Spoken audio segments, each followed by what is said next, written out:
오늘 우리에게 주신 하나님의 말씀은 로마서 11장 11절에서 24절 말씀입니다. 그러므로 내가 말하노니 그들이 넘어지기까지 실족하였느냐 그럴 수 없느니라. 그들이 넘어짐으로 구원이 이방인에게 이르러 이스라엘로 시기나게 함이니라. 그들의 넘어짐이 세상의 풍성함이 되며 그들의 실패가 이방인의 풍성함이 되거든 하물며 그들의 충만함이리요. 내가 이방인인 너희에게 말하노라. 내가 이방인의 사도인 만큼 내 직분을 영광스럽게 여기노니 이는 혹 내 고륙을 아무쪼록 시기하게 하여 그들 중에서 얼마를 구원하려 함이라. 그들을 버리는 것이 세상의 화목이 되거든 그 받아들이는 것이 죽은 자 가운데서 살아나는 것이 아니면 무엇이리요. 제사하는 처음 익은 곡식가루가 거룩한즉 떡덩이도 그러하고 뿌리가 거룩한즉 가지도 그러하니라. 또한 가지 얼마가 꺾이었는데 돌 감람나무인 내가 그들 중에 접붙임이 되어 참 감람나무 뿌리의 진액을 함께 받는 자가 되었은즉 그 가지들을 향하여 자랑하지 말라. 자랑할지라도 내가 뿌리를 보존하는 것이 아니요 뿌리가 너를 보존하는 것이니라. 그러면 내 말이 가지들이 꺾인 것은 나로 접붙임을 받게 하려 함이라 하리니 옳도다. 그들은 믿지 아니함으로 꺾이고 너는 믿음으로 섰느니라. 높은 마음을 품지 말고 도리어 두려워하라. 하나님이 원 가지들도 아끼지 아니하셨은즉 너도 아끼지 아니하시리라. 그러므로 하나님의 인자하심과 준엄하심을 보라. 넘어지는 자들에게는 준엄하심이 있으니 너희가 만일 하나님의 인자하심에 머물러 있으면 그 인자가 너희에게 있으리라. 그렇지 않으면 너도 찍히는 바 되리라. 그들도 믿지 아니하는데 머무르지 아니하면 접붙임을 받으리니 이는 그들을 접붙이실 능력이 하나님께 있음이라. 내가 원 돌 감람나무에서 찍힘을 받고 본성을 거슬러 좋은 감람나무에 접붙임을 받았으니 원 가지인 이 사람들이야 얼마나 더 자기 감람나무에 접붙이심을 받으랴. 아멘.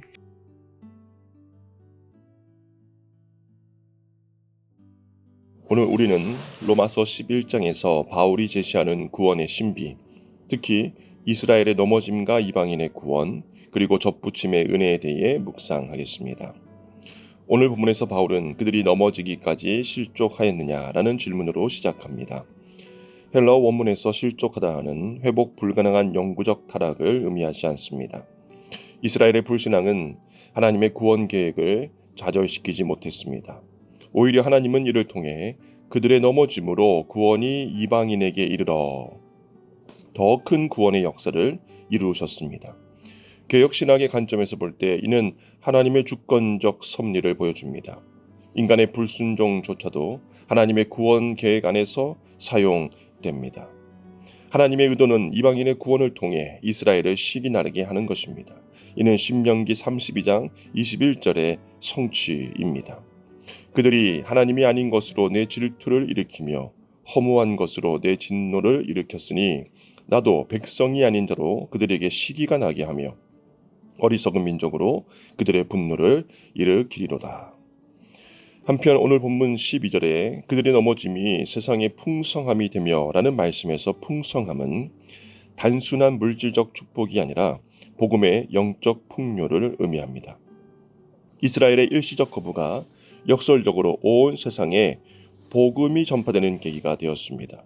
그렇다면 그들의 충만함은 얼마나 더 큰 축복이 되겠습니까? 여기서 충만함은 종말론적 회복, 즉 이스라엘의 대규모 회심을 암시합니다. 때문에 바울은 15절에서 그들을 버리는 것이 세상의 화목이 되거든 그 받아들이는 것이 죽은 자 가운데서 살아나는 것이 아니면 무엇이냐라고 말합니다. 다시 말해 이스라엘의 일시적 거부가 세상의 화목을 가져왔다면 그들의 회복은 종말론적 부활과 새 창조의 모습이라는 뜻입니다. 이와 같은 하나님의 섭리를 부연하며 바울은 17절에서 감람나무 비유를 사용합니다. 이 비유는 놀라운 은혜의 역설을 보여줍니다. 일반적인 농업 간행에서는 좋은 가지를 야생나무에 접붙입니다. 그러나 여기서는 정반대입니다. 야생가지인 돌감람나무가 좋은 나무인 참감람나무에 접붙여집니다. 이것이 은혜입니다. 우리의 자격이나 가치 때문이 아니라 오직 하나님의 일방적인 은혜로 구원받았다는 뜻입니다.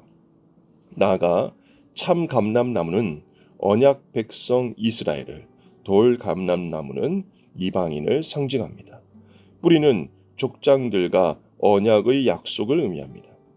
중요한 것은 이방인 신자들이 새로운 나무를 형성한 것이 아니라 이스라엘의 언약적 뿌리에 접붙여졌다는 사실입니다. 우리의 구원은 아브라함, 이삭, 야곱에게 주신 언약에 근거합니다.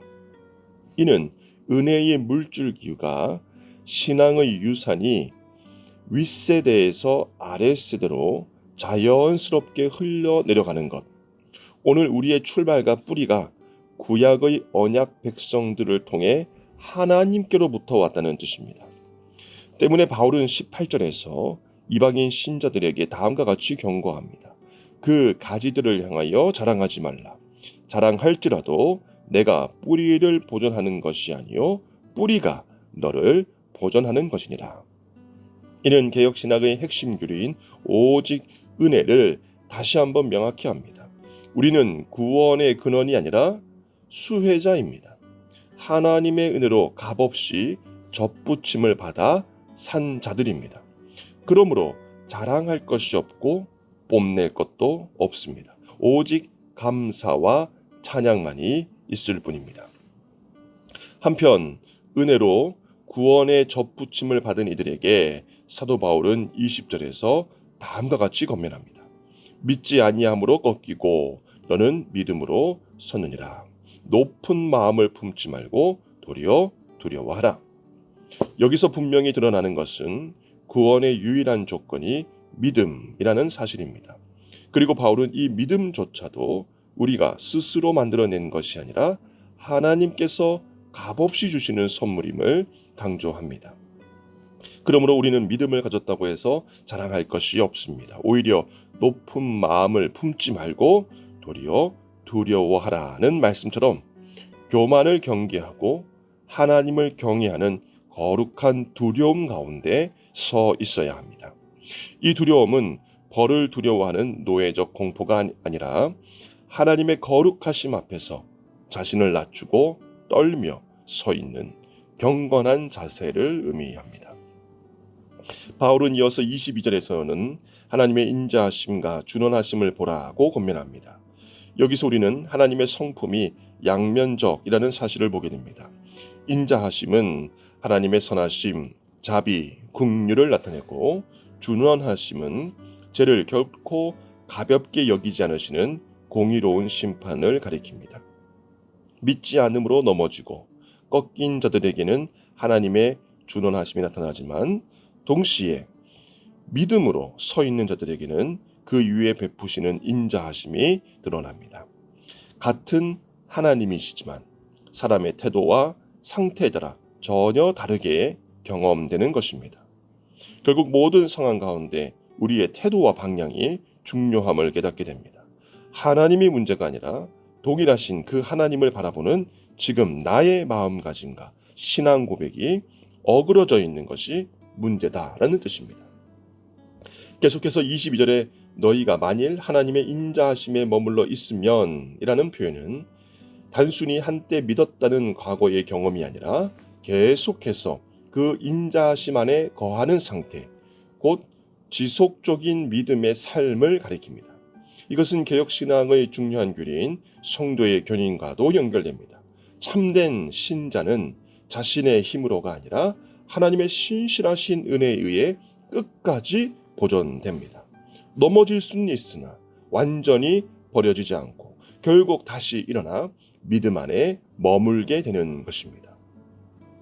마지막으로 23절의 말씀은 이스라엘의 회복 가능성을 열어둡니다. 지금은 믿지 않는 상태로 떨어져 있지만 그들이 불신앙에 머물러 있지만 않는다면 곧 회개하고 믿음으로 돌아온다면 하나님께서 능히 다시 접부시실 수 있다는 것입니다. 이것은 단지 이스라엘 민족만이 아니라 어떤 사람도 하나님께로 돌아오기에는 너무 멀리가 있지 않다는 소망의 메시지이기도 합니다. 하나님 앞에서는 늦었다고 생각될 때가 가장 빠른 때이고 불가능해 보일 때가 역사와 기적이 시작되는 때입니다.